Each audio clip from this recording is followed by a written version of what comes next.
This session is called Ask Us Anything. And so we have members on the panel who have already been introduced previously.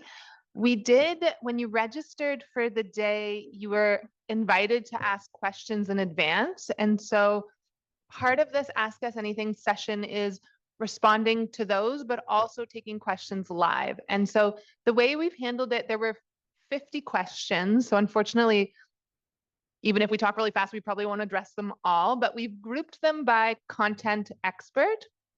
And so the way we're proposing to structure it, we have the questions on the slides. We're going to go by topic.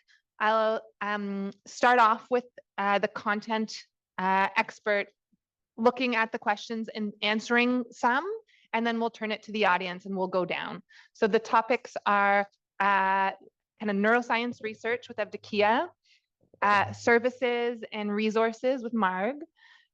Jen has a focus on clinical, Steve on genomics, and mine has been more medical, but these are loose groupings and you can ask any member any topic. Okay, sounds like a plan. We'll see how it goes. We're trying to be flexible. So we'll start off with Evdokia. These were the questions broadly on a research theme. Can you read them okay, Evdokia? Okay, and then I'll invite you, if you have your mic, to answer some that speak to you or try to cover some on your own. So there are some questions about what may be new or implemented.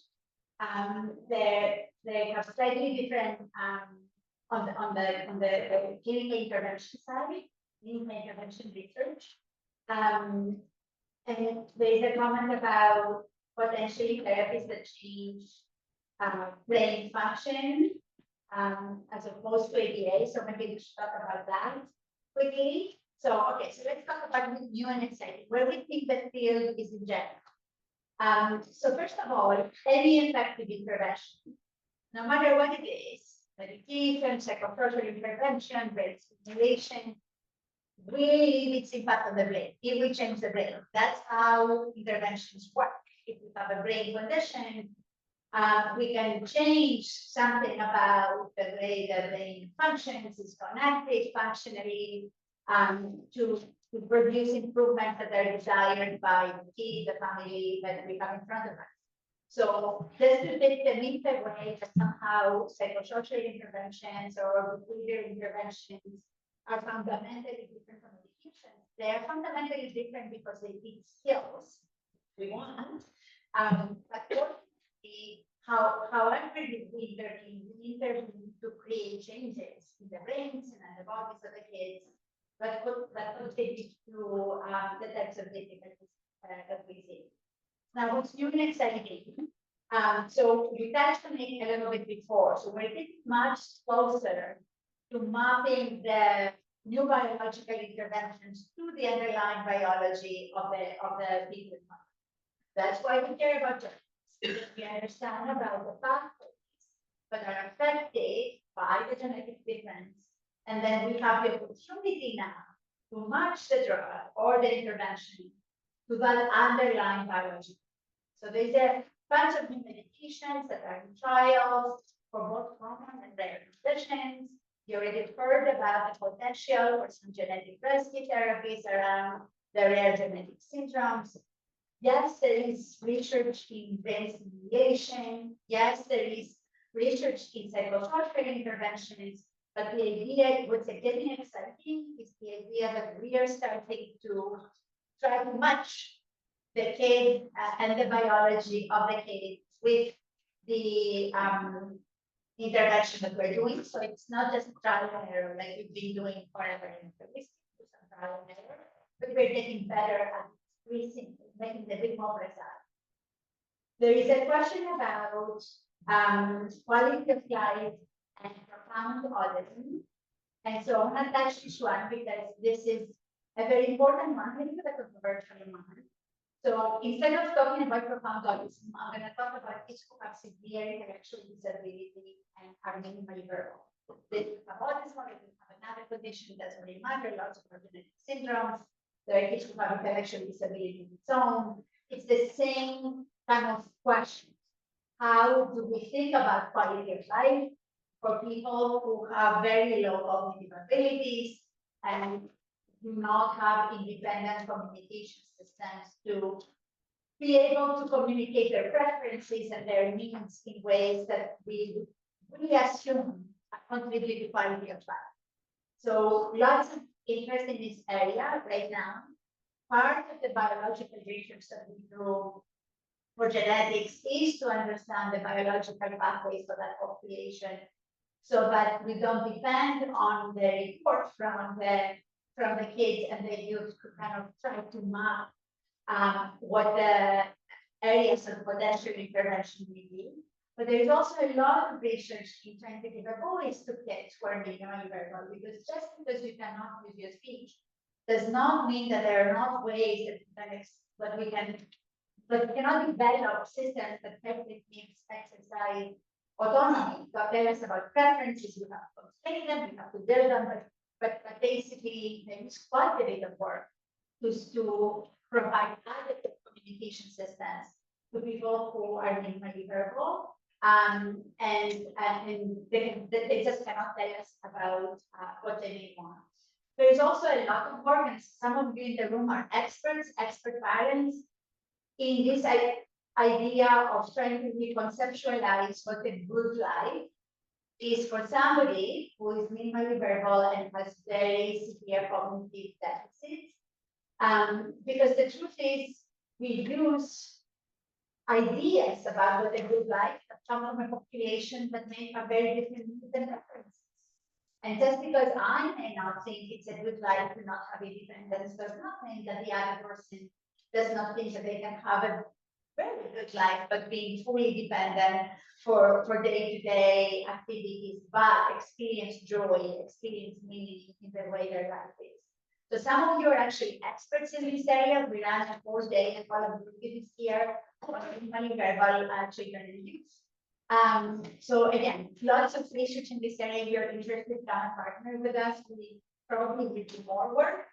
And there is a new announcement that came for those of you who happen to have your child or you yourself happen to have the autism label. There is a new major investment. Nobody can hear me? Oh, that's great.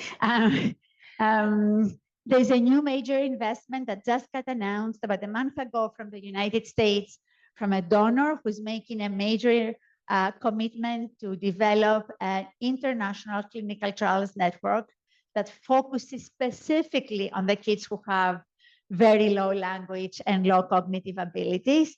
And we'll have a conversation with a PAC at our next PAC meeting, which is in 2 days. We will be submitting an application to become a site or several sites of that particular network. So lots of people are interested in this topic. There is a lot of research happening both on the biology side and the intervention side, in the reconceptualizing side of how we think about a good life. It's not about people copying our idea of a good life. It's about actually living a good life. And also there are some major funding investments, which is new for the profound part of the spectrum, whatever the diagnostic category may be, meaning really severe difficulties for thinking skills and language. So maybe I can stop there. That's great. So Evdokia, I'm going to switch this now. So Jen, take a look at your questions. And while you're reading, I'm going to turn to the audience and we're going to play rapid buzzer. So whoever touches it first gets to go. If you do have a question on any topic you'd like to ask, you are up. So I see a red light up there. Oh, okay. Hang on for just a second. There is a lot of correlation. Sorry, can you hear me? There's a lot of correlation between hypermobility EDS and autism, like 30+% correlation. Is there any possibility of future study between the two?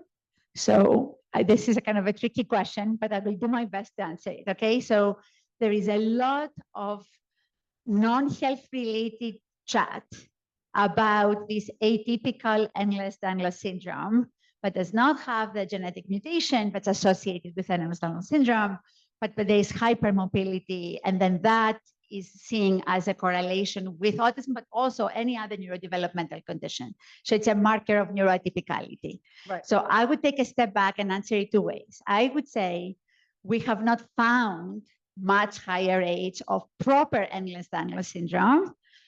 So the one that's characterized with a specific genetic variant in our neurodevelopmental groups, although because we're doing whole genome sequencing, we pick it up when it's there. But is there more hypermotility or hyperlaxity in neurodevelopmental groups than non-neurodevelopmental groups? There is some evidence to that. And that's why we're kind of adding more motor assessments to our battery. In generally, we find differences in motor strength and in motor tone in kids who have other neurodevelopmental differences. So you will find kids who are a bit more hyperlax, but don't have the mutation the genetic variation that goes with Ehlers-Danlos syndrome. So yes, we are interested. We're going to do some more motor testing in this one, and our whole genome testing actually picks up we can ask the question of Ehlers-Danlos syndrome, the proper one, from our genetic studies. But it's one of those areas that also become so popular, but we are losing track of what it is we're talking about. Are we talking about a genetic diagnosis of Ehlers-Danlos syndrome, or are we talking about kids who have hypermotility in their joints and they're like really extra flexible and they can bring back they're like, I can't do it, but some kids can bring back their fingers all the way to touch their hand. There is normal variation, there's typical variation for this kind of thing. We probably have a bit more. The data is not great, but it is an area of interest. Thank you. So you can think of your next question while I turn to Jen. So here are the questions proposed in kind of a clinical practical domain. Feel free to choose and summarize which ones you feel you can speak to. Great. So I'll try to touch on several. Some of them do kind of come together into a theme. So there was a question about sort of newer kinds of interventions that are targeting brain plasticity or wiring. A question about RTMS, psychedelics for like language development, or what you often now see on social media. So I'll sort of answer this in two ways. So for things like RTMS, which is like a brain stimulation intervention, there is work being done. It's still very much early days. So very much we need more clinical trials in pediatric populations. A lot of the work thus far has been done in adults. There's definitely been some work in autism in adults, but with language, and they've been targeting outcomes around things like mental health. There's some smaller trials in children with severe disabilities that, again, are targeting more like sometimes self-injurious behaviors or motor control. So we're still very much early days. This group most definitely keeps an eye on targets for intervention. When there's targets that seem reasonable, either we're directly following it up or monitoring it with our collaborators. So definitely stay tuned with us. But for sure, it's in the realm of needing good clinical trials in pediatric populations before recommendations could be made across different outcome targets. With regards to when you see online with brain wiring, you always need to be looking back again at the data and what they mean by that. So there are some clinical trials being done around cognitive rehabilitation, those kinds of interventions, and there's evidence emerging. I'm involved with some of that research. Again, kind of look back to us. When an intervention is deemed to be effective for across a range of traits, we try to be involved with that, publish on that, and then advocate for it to be brought into clinical practice. Be very wary of anything that's being marketed that's very expensive. You want to critically appraise the evidence and really hear this group and other places. If there is an intervention that is beneficial, reach out to us. We would really probably be trying to advocate for it or identifying where it may be available. So just be cautious of anything that's very expensive. I know there are things out there and they'll have lofty claims, but try to ask your clinicians or your experts whether or not there's evidence to support those. And again, there is some emerging evidence around cognitive rehabilitation, those kinds of elements, but they have still kind of moderate effects on specific areas. So be careful and cautious against lofty claims. And again, talk to the clinical teams. With regards to, we talked already a little bit around dysregulation and helping kids calm down. I think our talk earlier today was really helpful in that. Sort of what are the strategies?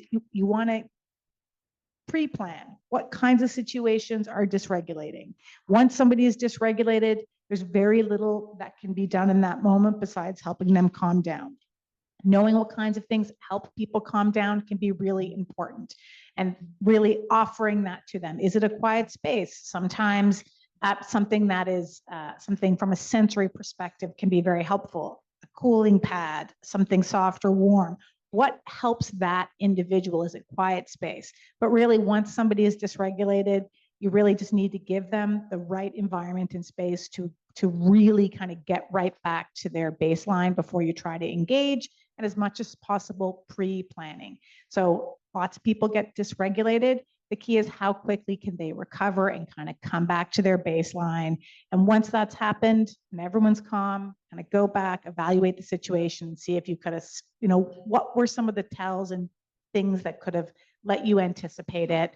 And then once it happens, because it does, what can you put in place to kind of help them re-regulate themselves as quickly as possible in whatever the situation is. The question about hunger, so it really depends on the individual. There is a range of reasons why individuals might be seeking food. Sometimes it has to do with perhaps a texture or something that they're very interested in. And once that happens, they may be eating or seeking out food independent of their hunger cues. So that can be a challenge for them. So it really may have to do with what the drive is. Sometimes it's not even about the food. Sometimes, again, it's about like a texture or a flavor or a crunchiness, or perhaps even a strategy to engage with someone. Sometimes there's medication interactions that can have an impact. So while there are specific conditions that we know, there's an increased drive around food and a decreased ability to sort of sense that satiation. It's always good to unpack in an individual situation what's going on with your clinical team to see if there's things that can be done to intervene. And then it's sort of based on those factors that you come up with a strategy to help. So working with somebody to help you figure out what's driving that sort of overeating or that drive or that seeking of food, it'll be good to break it down because there's a whole range of reasons that might have to do with why they're seeking those foods. Oh, and Evdokia is jumping in here, and genetic testing would be helpful as well as part of the decision making with your clinical team, for sure. Maybe I'll pause there and come back to it because I've gone on for a little while. Great. Any other comments from the panel members about those points? And at the same time, any questions from the audience that have come to mind? Danielle, can I take this opportunity on the laboratory tour at lunch? One of the participants wanted specifically to know about stem cell therapies, and I said we talk about it on this panel. So can I push? Yeah, and you know what? We lumped those here somewhere. So if you want to address it, because that question came up multiple times, it's a good one. Happy to address it. So you guys, the studies were done. The studies are finished. The studies are negative. Some of you asked me about this still, and I know they've been offered, especially south of the border and south of the border, like Panama, Mexico, and so on. We now have randomized control trials, and the trials are negative. Again, like everything else that we talk about, precision health means that sometimes the bigger studies are negative, and there is a sub cohort of kids with a very specific thing that may actually be a good match. But for now, we do not have evidence that we have a particular good candidate, unless somebody disagrees with me, for stem cell therapy in the neurodevelopmental space. If we're talking different kinds of spaces, yes, lots of opportunities. But in the neurodevelopmental space where we don't have an active lesion in the brain, for those stem cells to migrate up there, differentiate and repopulate that lesion with the appropriate cell, we don't actually have the evidence. We tried. There's many now RCTs. They're all negative. Yeah. Thank you. Any questions from the audience? online or in person? Again, any topic.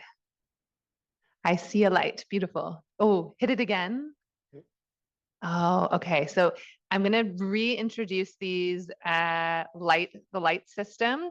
If you hit it and it's blinking, you're in queue. If it's solid, it's active. If it's solid, don't hit it again. You're going to lose your spot. And if it's solid, you're on. And when you're done, turn it off and it'll pass it to the next person. So you are going to be next after Alfredo because you've lost your mic. Okay, Alfredo, go ahead. Okay, so it's about focus ultrasound. Therapy. Yeah. Focus ultrasound. Yeah, what's going on in that space that's applicable to our kids? So I'll tell you the little bit I know about it in terms of accessibility to brain tissue. So focus ultrasound is a way of delivering high frequency ultrasound signals to the brain. And there's some data to show it can affect blood-brain barrier and allow, let's say if you're delivering an intravenous treatment, to be able to access brain tissues where it wouldn't otherwise be able to. This has been used in, let's say, oncology space in terms of accessing brain. Is this what you're talking about? Like the fast ultrasound in that way? I can jump in. Can you So jump in? there is a phase 2 clinical trial of focus ultrasound for therapeutic benefit directly. Oh, not for crossing the, like, so that is that one blood-brain case, barrier. use Yeah. case. There's a second use case.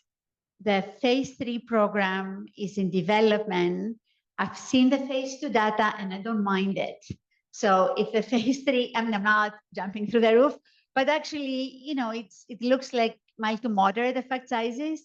So if it actually gets launched, we have expressed interest to take the trial. So we will let you know if it comes. Awesome. So you're off. Oh no. So where did the red light go? Oh, I see you. Okay. So then you're next at the back. Go ahead. I just had a question if there's any prenatal whole genome sequencing options in Ontario, either consumer or government-led for families that have children with autism. Prenatal whole genome sequencing. There's prenatal genetic studies, but not whole genome sequencing that's supported by the ministry. Are there any private options? There are private options, yes.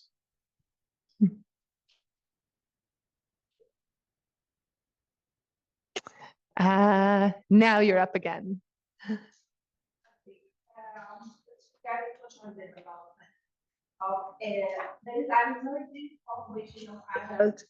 Adults with ASD, and they are not safe in terms of social connection. Is there anything like dating in the spectrum where they are safe? Because they are considered inappropriate because they are very direct when they ask people like, can you be my girlfriend or can you be my wife? Then, you know, it's like a harassment. Yeah. There it is considered. So is there any safe space for them where they can make social connections? That's a great question. So I'm going to turn to the panel and I wonder, Marg, if you have an answer to that question. Ooh. If I heard it correctly, it was about dating, right? Yeah. Okay. There aren't a lot of great spots for that. And I would just say in general that there is a really strong desire for opportunities to connect, both socially, in relationship, romantically, sexually, all of the things that any adults are interested in.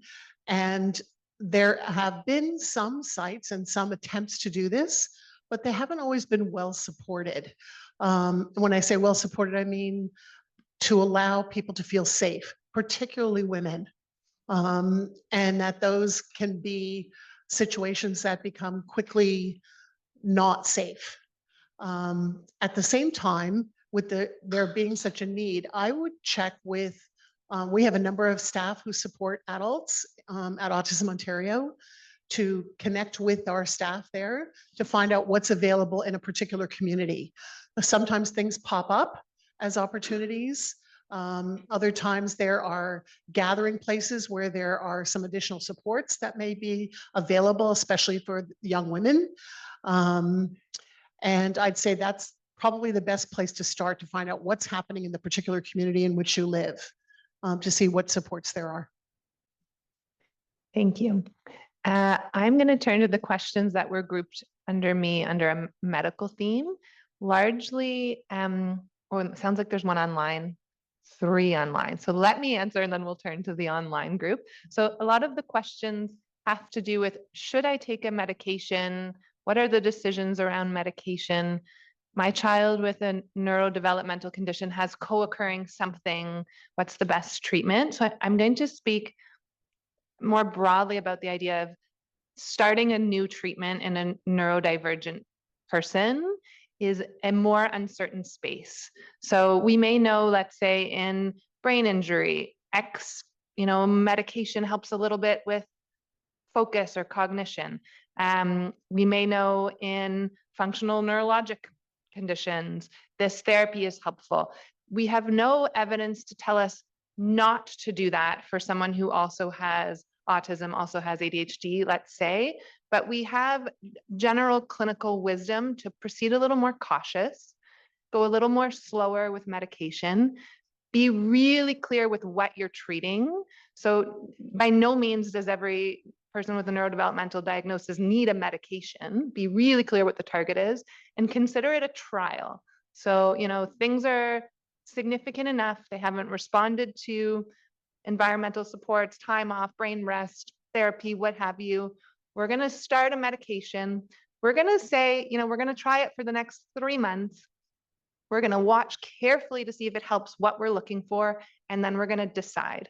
The thing that sometimes happens that can be really hard to manage is you start something, you're not sure if it's working, maybe a little bit, you add something else on top, you add something else on top, and then you're in this mess of too many medications and nobody knows what's what. So careful, ideally measurement based, like what are we tracking, and let's track it one at a time with a decision after you've tried it for a period of time. We, for the most part in the neurodevelopmental space, we are relying on data for other conditions from non-neurodivergent people. So we treat brain injury from what we know about brain injury. We don't have good trial evidence in, let's say, autism with brain injury yet. It is kind of too narrow. So I'll leave it at that. And I'm going to turn to some online questions, which I can't see, so you'll have to read for me. Yeah. First online question, any advice if binge eating is attributed to impulsivity? Oh, binge eating for impulsivity. So anyone on the panel want to jump in on that? I can. So is binge eating related to impulsivity? It can be, and it can be its own independent condition. I know that's not a very satisfying answer, but there's lots of very impulsive people that binge eating is not at all an issue. And there's binge eating conditions that don't have impulsivity elements. So you can sometimes see those coming together. And when you have both of those traits, it can make it more complicated to come up with a strategy to manage it. And so it really depends on the person. And really a best strategy would be to kind of take both of those elements together and see if you can manage them and see how they're interacting. And come up with a strategy for both of them, really. But for sure, if you have an inclination towards binge eating and you've got difficulty with impulsivity, it may make the strategies you're trying to put in place for the binge eating a little bit sort of harder to put into place. So then you may also want to look at the impulsivity to see if there's something that can be done to kind of get that under control. So really a kind of a two-pronged approach would be ideal in that circumstance. So I'll do just a tiny supplement to this on the medical side. So I totally agree, right? So sometimes they come together, sometimes they don't come together. If in this particular case, but that the question is coming from, they do come together, there is now some nice evidence to show that treating the impulsivity helps with the binge eating behavior. So for example, in the current adult, severe obesity guidelines, if there is significant impulsivity, there is actually a formal recommendation for ADHD medication treatment to bring down impulsivity to allow for the binge eating behavior to get better. Thank you. Another online question?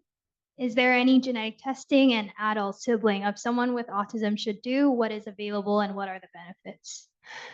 So that's great. I can jump in on that one. So generally, if you are a family member of someone with a neurodevelopmental diagnosis, we wouldn't recommend testing as a family member until that person themselves was tested. So we don't go, you have a sibling or a cousin with something, you wouldn't start if you don't have that diagnosis, unless you're the parent and we're doing it in a trio to help interpret the genome.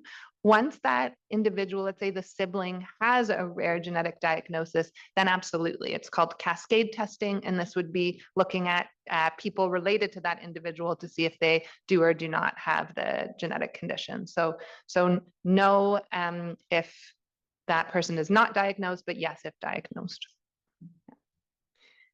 Okay. So I'm going to hold the other online one and I'm going to turn to Marg. So now this has to do with services and support. So Marg, do you have some questions here that you feel you can speak to or want to answer today? Sure. There's some interesting ones in here, ones that are probably for my esteemed colleagues to the left here, including the one about the functional MRI. So I'll leave that one for someone to consider. I would like to speak just a little bit to the transitions to adulthood questions. And obviously I work for Autism Ontario, and there are other questions around other neurodevelopmental conditions that for resources that I may not have as much information about at all. And in fact, I suspect this room has more information than I would. So some of you may in fact have ideas about some of these questions that I don't. But I wanted to just speak to the autism piece. The one thing I'd encourage you to do is to check out our website, check out Autism Ontario under the adult section. And in thinking about that transition to adulthood, that needs to start already when adults are kids. And so there's actually a really nice checklist that's on our website that you can check that looks at key activities that you can start for when you're under age 14, when you're 15, 16, and you're 17, 18, and over 18. What are the things you have access to that are checklists that you can actually look at and say, these are the things I need to do in terms of things to apply for, access to funding, access to resources. And then if this is challenging or just feels like you're kidding me, Marg, really, I'm going to look at this list. I'm having enough trouble just trying to get by today with my kid being suspended from school every day, let alone looking at such a list. And we totally get that.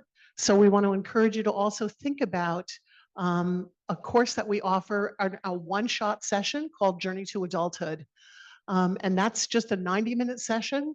You can sign up and just get a sense about what do you need to think about for you or for yourself or for your loved one. And then from there, you can branch out and think about our Journey to Adulthood in a 6-week course that will really unpack the key things you're interested in and some of the other folks. So I would really encourage you to think about that.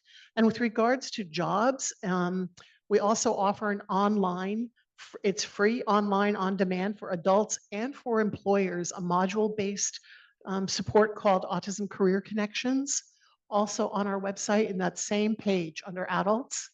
And you'll find linkages there that you can take a look at and pick the things that you're interested in rather than being forced to have to go through a series of things before you get to what you're interested in.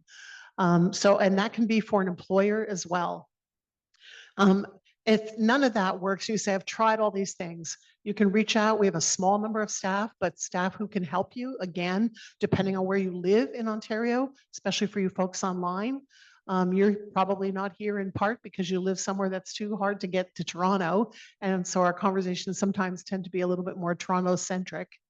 But there are different resources in different places. Some is online, but some is also gathering of people.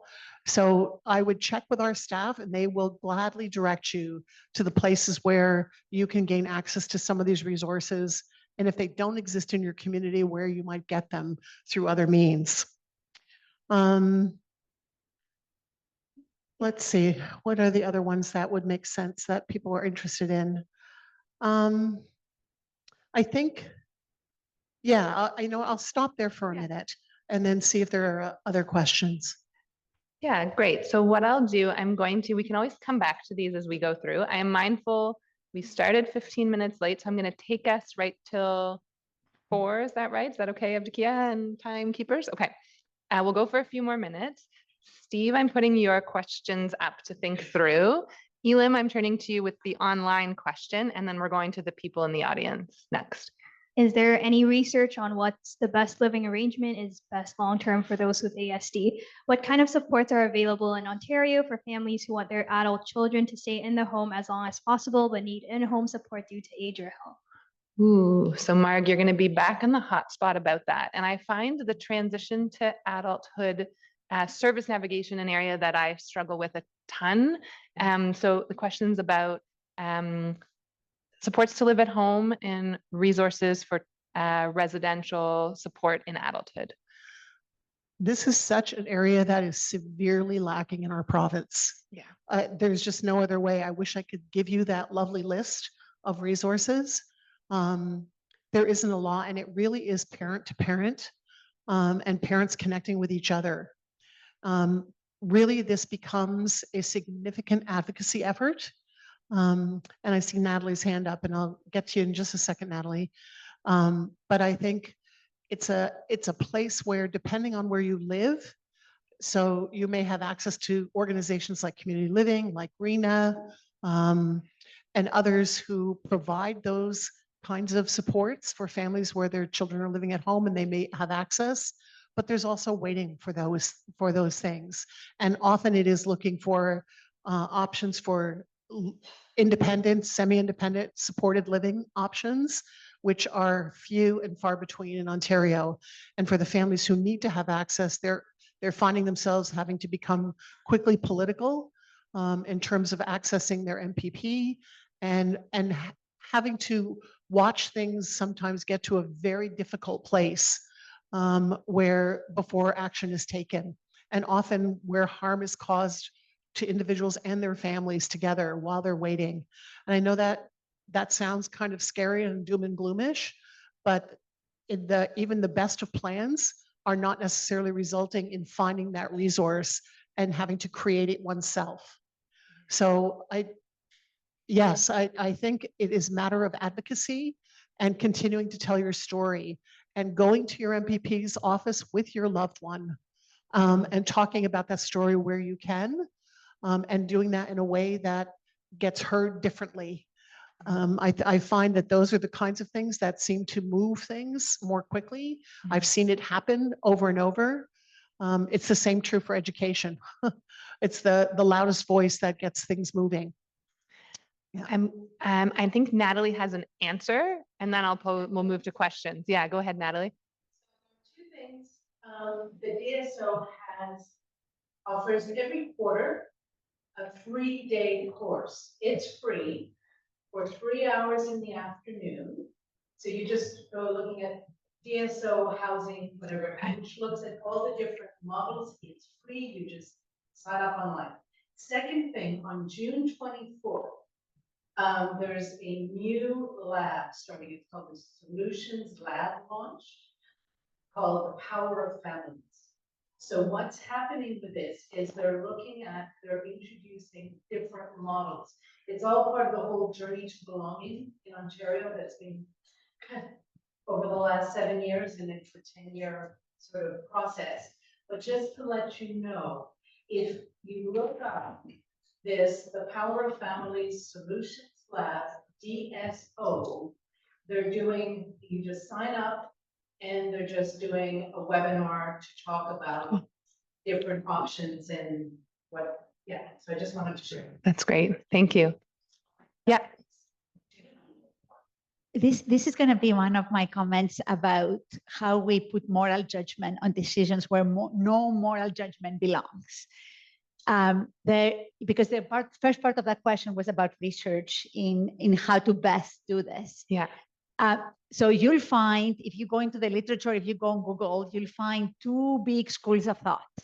There are people who, well, potentially 3, but there's 2 popular in Canada, right? One that says autistic adults or adults with intellectual disability or adults who have a disability that need supported living need to be integrated. Therefore, we are not going to do specialized housing. We're not going to house people together. We're going to find ways to integrate them into kind of typical settings. And then you find another group of people who are like, we need to develop purpose-specific societies, but actually meet the needs of people with disabilities, and who cares about the neurotypical people or whatever have you. And they actually go at each other, and in fact, go at each other's funding, which is a huge problem. So again, taking a step back, these are not moral issues. These are about the preferences of and the needs of the specific person in front of us and the specific family in front of us. People need options. All options should be made available. Sometimes purpose-created communities are lovely. And sometimes putting people in purpose-specific communities when they like to see more of a neurotypical neighborhood feels like a loss. And building both would be important things to do. And when we go at each other, we actually lose funding at the end, and we lose structure, and we lose commitment from the government and all that kind of stuff. The third option, obviously, being you stay with your family. And I see some of you that I know have strong feelings about this. So again, I'm going to take moral judgment out of it.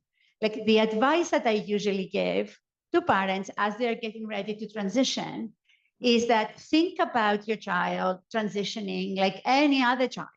Whether they can be independent or not independent does not mean that they don't have a desire for autonomy or they wouldn't do well in a place that's their own. Doesn't mean that you're not going to be involved, but think of that option seriously. But again, no moral judgment, right? Because in certain cultural communities, that's a very hard argument. And I have seen the opposite happen where people get blamed for not considering moving their child to an autonomous setting, right? So we need to just take a step back from all this judging that we do in this space. Like these are hard problems. They're neurodiverse people or people with disabilities are as diverse in their preferences and needs as any other person who's not neurodiverse or has a disability. We should allow for many options, many preferences, many solutions. Again, gets down to these personalized solutions for people for a good life. And if I can just add to that, the idea of what constitutes a good life and those choices is something that we haven't done a very good job at. And so those questions are critically important. And also what constitutes a good life for a caregiver, for that loved one versus the loved one's idea of a good life for themselves.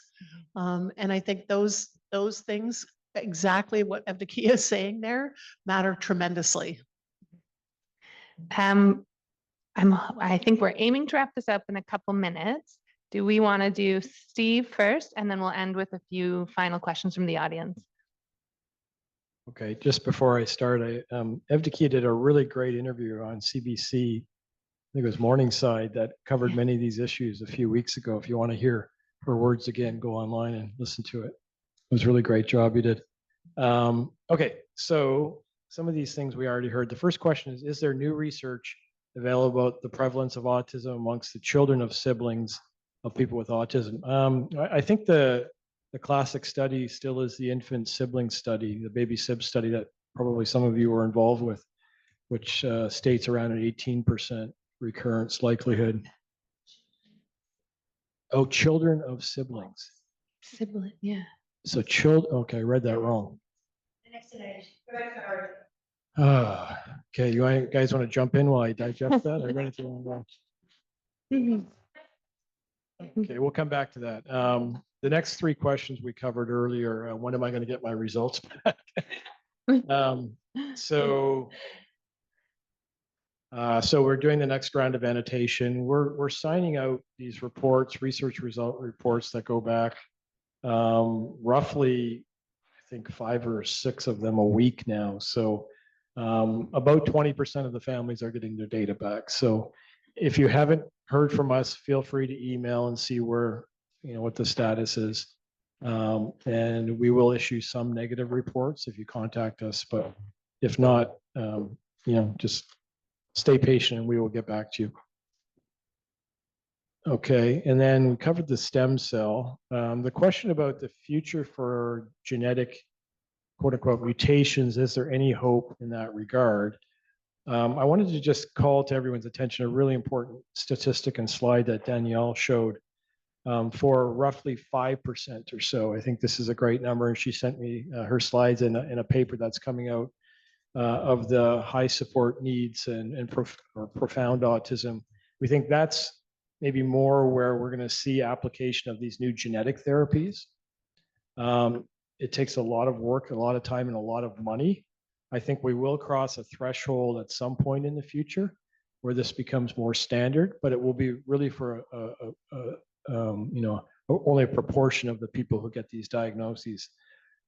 Maybe in the long term for the low support need families, the higher functioning, if you will, something will come, but I think that's where we're going to see more standard, therapeutic or small molecule applications coming. So the genetics, I can just throw some numbers out at you. For doing a genetic therapy, it would cost you millions of dollars to develop it.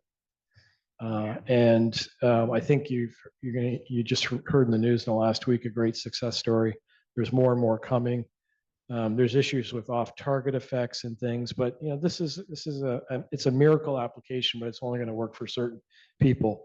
And I think for all of us, on this panel and certainly in the room, one of the things is that's most important is when we develop some type of a new intervention, especially if it's technology based, we want to make it affordable to everyone. This is really, really key. And when we have support from many different organizations, including OBI, I think that's most likely that's going to happen. Thanks, Steve. I am mindful of the time, so I see Alfredo has the light. Are you waiting on a question, or is that an old light? No, this is on cannabidivarin. Say it I'm again. saying it correctly, cannabidivarin. This cannabis. Yep. So Evdokia, I'm going to call on you. I know what I would say, but So actually, I'm a little sleep deprived today because I was coming back from Arizona from a conference yesterday, and my flight got delayed and arrived at 2 a.m. But part of the conversation yesterday at the American Society of Clinical Psychopharmacology was endocannabinoid system and neurodevelopmental conditions. There is definitely a subgroup of kids that may have endocannabinoid targets. So this is the natural system that we have in our brain that cannabis goes through, right?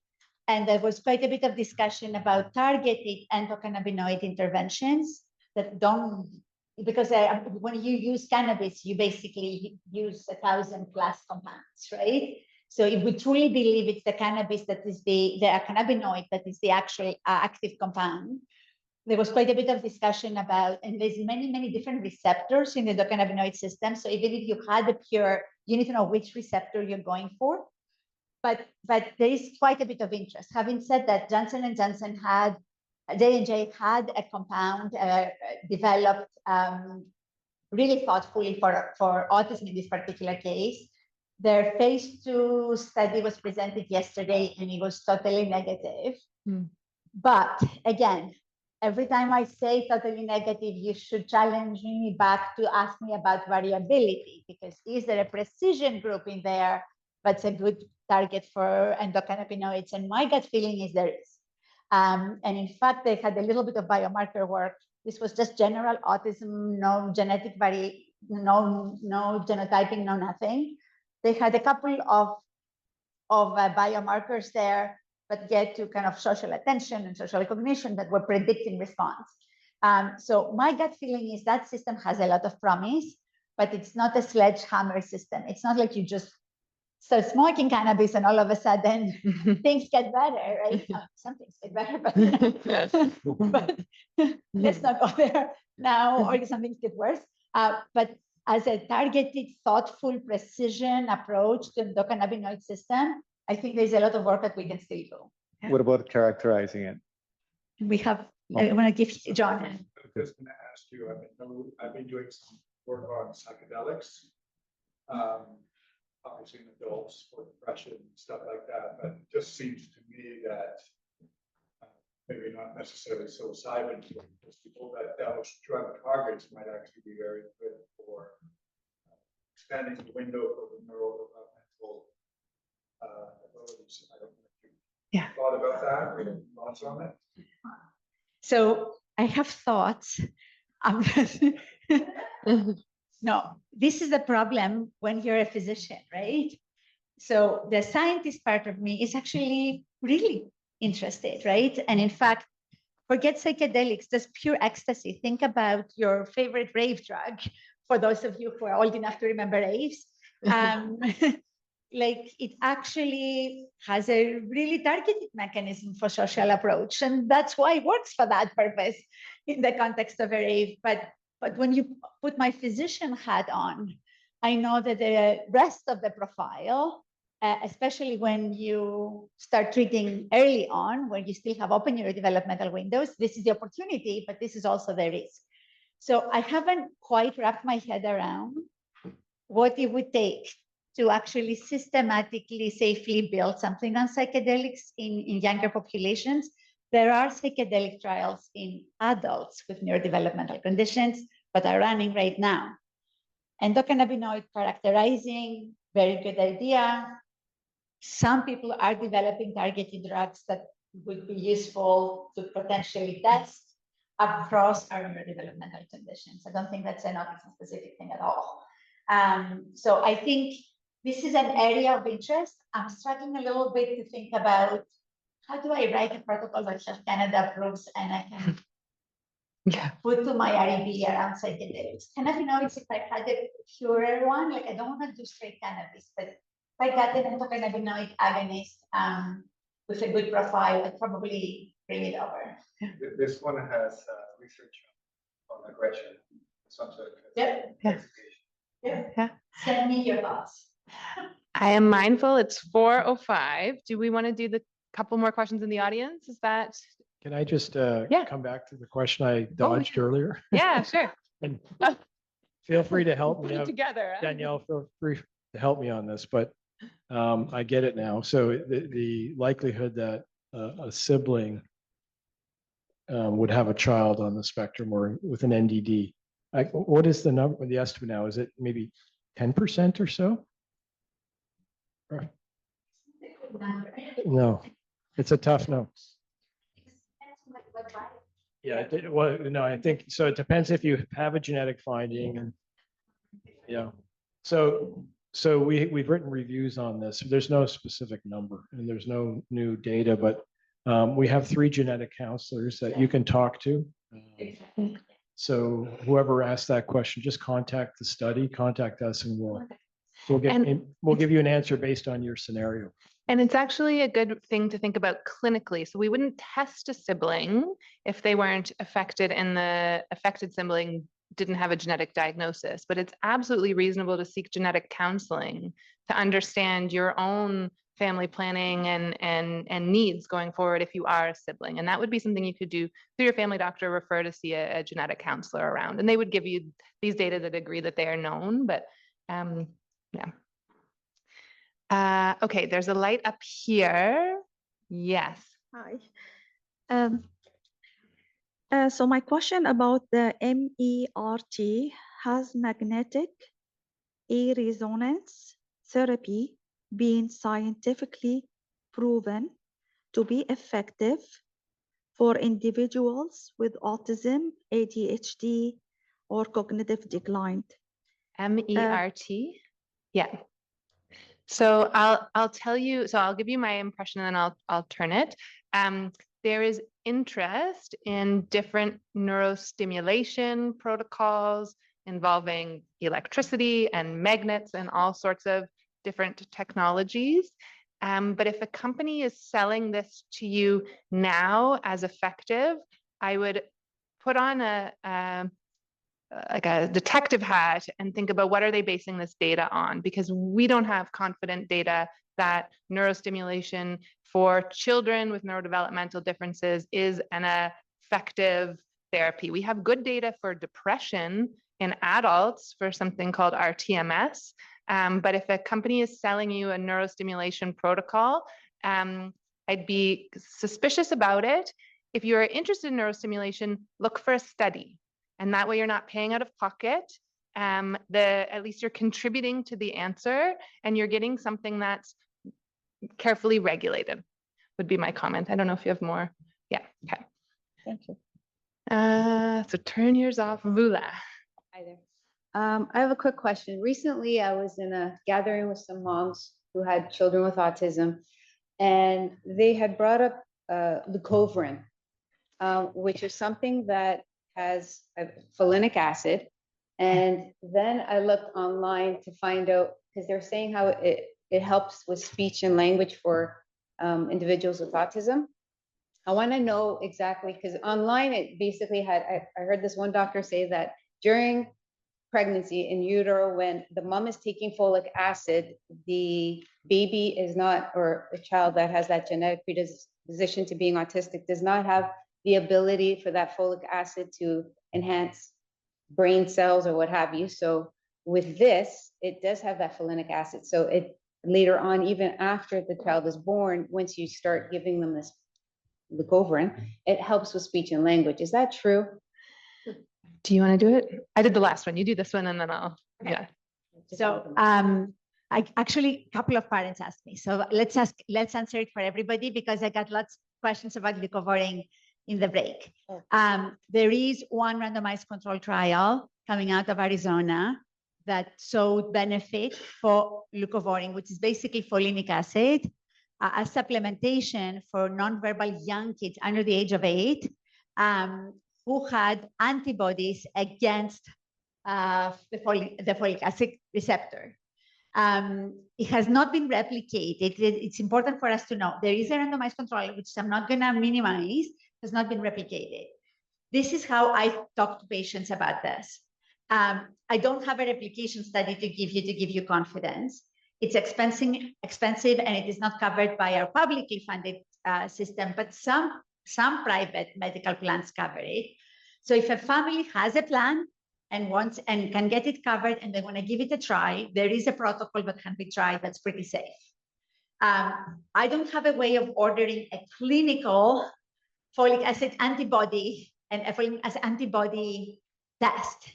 So there are two options there. Either people send them back to the research lab in Arizona, or people go to labs that are not as reputable, those private labs that they force you to order the whole battery of all the nutrition and all the heavy metals and all the crazy stuff as part of their business model. And then as part of that battery, you get that. So I tell, this is what, like, this is, I'm not going to tell you guys to not do, like, absence of evidence is not the same thing as evidence of no effect. So when you ask me a question about something, but I know it's not working, stem cell therapies, I will tell you that the data says it's not working. This one, there is a little bit off, cannot be confident, it's not covered, but if you wanted to try, I think, and you have a plan to cover it, I'll say, let's do a proper, clinical test. You'll start it, we'll measure things at the beginning, we'll measure things at the end, and we'll try to convince ourselves whether it's worth it or not. There's so many of you asking about this that I'm almost Danielle, we should do the replication trial. Do you know what? So it's funny. Answer that question. Yeah, it's funny. So there's an issue of dosing as well. You can often order low dose folinic acid online as a natural health supplement, but it's not the dosing used in the trial. It needs to be prescribed.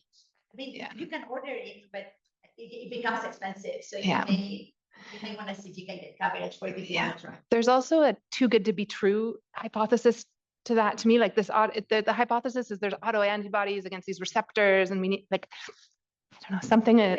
So what you see from Danielle is kind of an expert, like a little bit of a red flag sometimes where you get a gut, but we're wrong. Yeah. Form ideas about what's reasonable by what has succeeded and failed, and the truth is we haven't had a ton of successes. So we are cautious when we see something that's like a simple relationship that actually works. But typically we need a second replication study to say in a different lab with a different investigator and a different group of kids, right? But it's one of those where it is not harmful, per se, at the dosing protocol. Yeah. And so if a family has strong feelings about trying and they have a plan, I may prescribe it with some ideas of how we're going to make a decision at the end about whether it's worth continuing. But I would not make a recommendation to do it. Like we don't have enough evidence for us to be able to recommend it forward. I get this question weekly almost, so I wonder if we do need to think about it. Yeah. Yeah. I might, there's one last, are we all okay to do one last question up there? Yes. Hello. I can't see. Sorry, there's two people. Okay, Hello. go ahead. Thank you for this event. It's the third year that I attend. My son is 7 years old. I do kind of research as well in cancer, so I'm used to kind of read papers and get the best of it. I think one concern that I have as a parent and other parents who are not with a scientific background is that we feel like there are like two extreme cases in terms of information, in terms of getting evidence-based treatments, deciding for our kids. The type of information that we get in these events like today is super informative. But then we go with our family doctor, with our pediatrician, we ask them, what can we do for our kids? And basically, nothing that we suggest is going to be even on the table to be a treatment that we can give to our kids. It's either you do ABA, and that's it. That's all what you can do. Yeah. We were lucky to get OAP funding finally after 5 years now. And I was really surprised by the limitation of things that we can use that funding for. $75,000, but we can only use it basically for ABA. That's it. We cannot use it for physiotherapy. We cannot use it for many things that we know our kids need. So my question is, how can we as a community, researchers, parents, everybody, advocate to have more evidence-based, more accessible, having all this wisdom that you have in terms of new therapies, if they are clinical trials or not, more accessible for everybody, so that I struggle as a scientist to explain my wife why the stem cell thing is not necessarily good already, but there are papers there, but it's very hard that those without a scientific knowledge get it.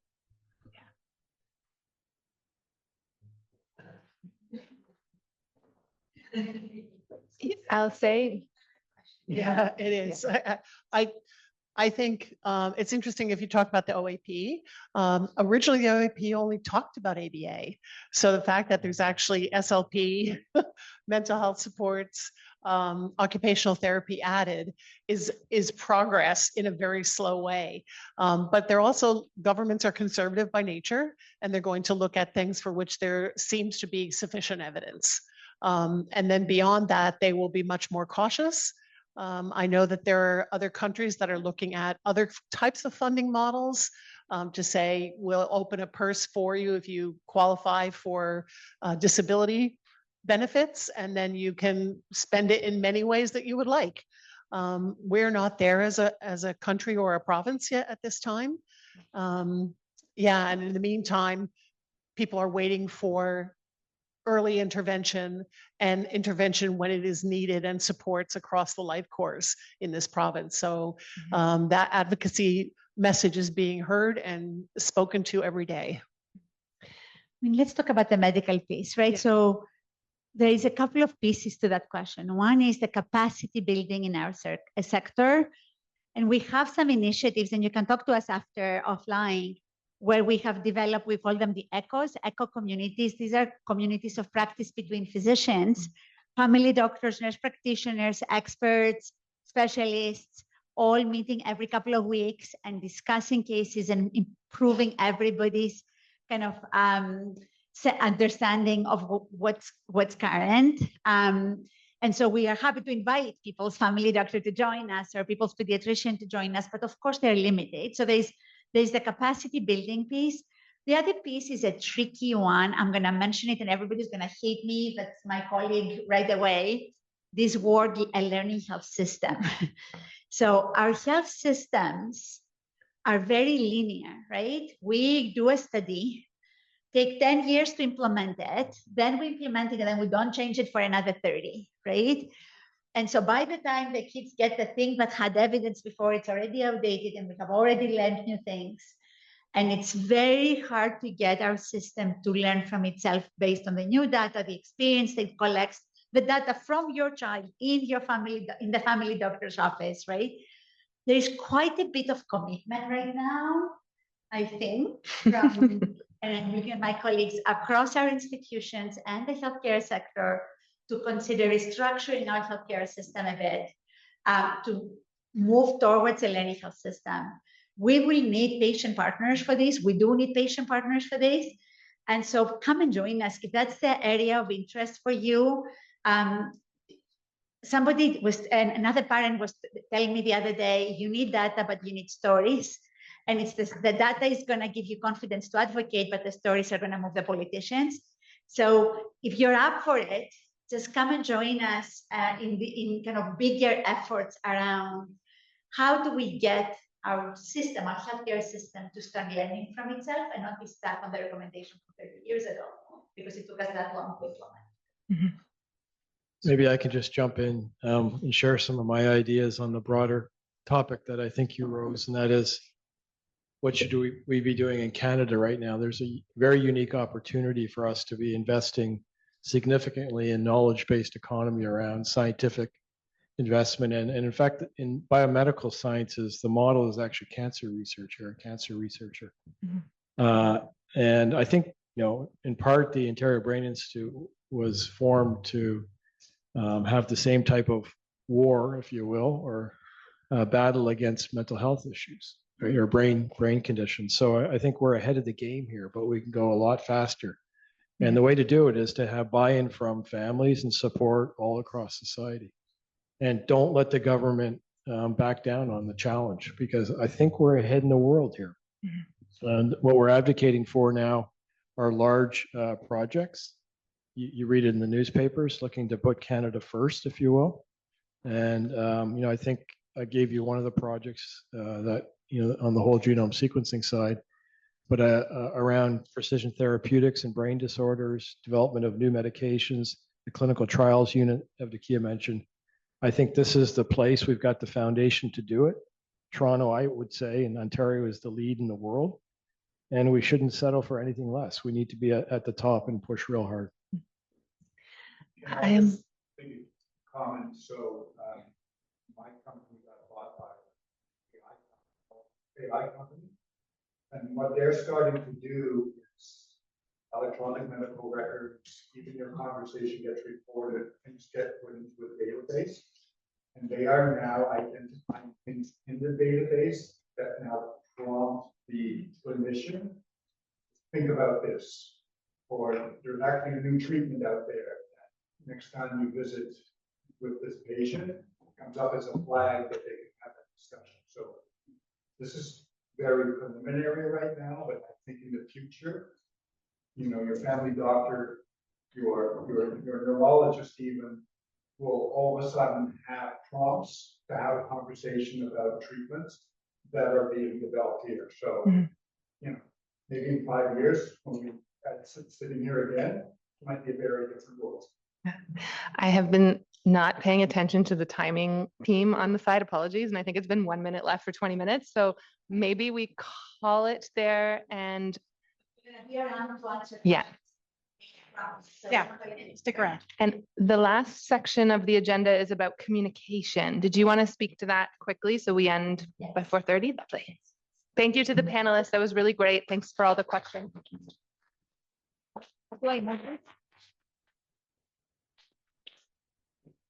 Now I need to figure out how to move the screen. Okay. So we have before we wrap up, we want to have a short discussion, I promise, about communication. And by communication, we don't necessarily mean us talking to you. We're talking about what is the desire for communication spaces. We have 4,000 families now in Pond, right? And thinking about, some families just want to come and do their research and go home and never hear from us again, and that's totally okay. But some families become part of the patient advisory, and then we talk to them all the time. And there may be lots of people in between. We had some positive experiences and we've had some negative experiences. So we thought we'll ask the question in a structured manner. So negative experiences being when we start sending you email after email after email, some of you wrote back and said, take my kid out of the study. I don't want to get another email from you, which it was a very bad outcome for us. We don't want to lose you from the study just because we emailed you too much, right? But we also want to be able to tell you about stuff that's happening. So sometimes we email you because there is a new research project that we would like you to know. Sometimes we mail you because it's time for your longitudinal visit. Sometimes we mail you because there may be an opportunity that we may want some feedback from people. Is this interesting for you? Is this not interesting for you? Sometimes we want to ask you a specific question about priority. So part of the conversation we're having right now in the pack is that we have more data than we have hands to actually potentially ask all questions and answer all relevant questions. So we want to tell you, we have all this data now. Are there areas of priority where all the hands on board should go there in addition to the primary deliverables to the funding institute? So we want to think about different models of communicating with you. And also the other issue that has been raised multiple times by the families is the issue of, is there a space for POND families to talk to each other as a community? The reason we've been very nervous about this is because typically if it's a POND space, it needs to be moderated and it's under the ethics board, it's under REB, and we don't have the resources to do that. But we still would love to consider options that allow parents to link to each other, whether it requires moderation from us or not, right? So we wanted to open this question and say, how would you like to hear from us? And does it matter what it is for? Are there ideas in the room about potential formats, spaces, and so on? So I'll just open it up. Some newsletters and some corporations, they categorize the emails. So they say you only want relevant information regarding your names or whatever, or if you want to hear about interesting news or so maybe any kind of categories. Finding a way to tailor more the communication, you mean? So if the person's, I would be interested in everything, so I just check everything. So the idea is we give you an option first to decide whether you want to hear about everything or whether you want to hear about certain things. Got it? Yes. To prevent people leaving the study. Yes. Yeah.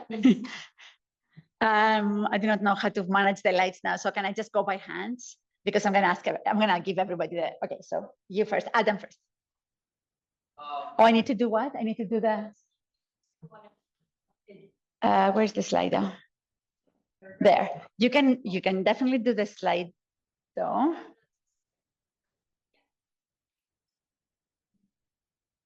Let's have the conversation first, then we'll open the slide though. Okay, so Adam, go. Because I came here from him, it's a little bit of a haul. Yes. You know, you gotta drive to bus terminal or subway station. Yes.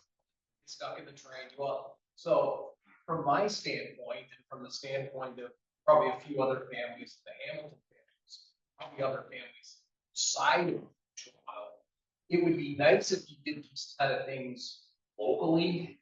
Like in the case of Hamilton, for example, you could, use the auditorium at Ron Joyce, the 2-room, and present stuff that's of interest to families locally to allow them to be able to, talk to people directly.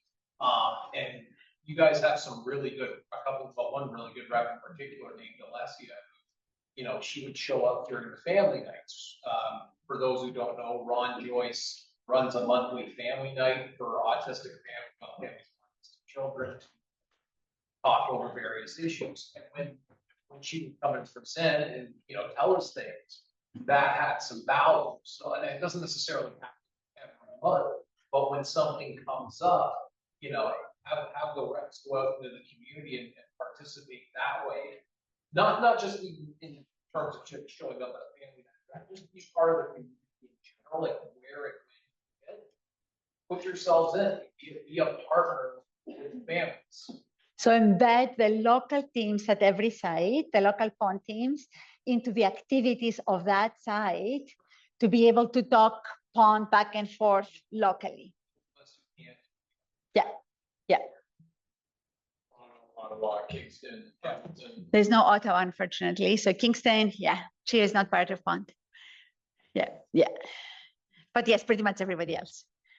Yeah, there refused to be parent talk. So there are lots of talks at individual hospitals. So that's where this one is getting at. Holland Bloomfield also has them. Ron Joyce has them. They're different now. Yes, now they're more like we can follow up on this, but there are talks. There's lots of there are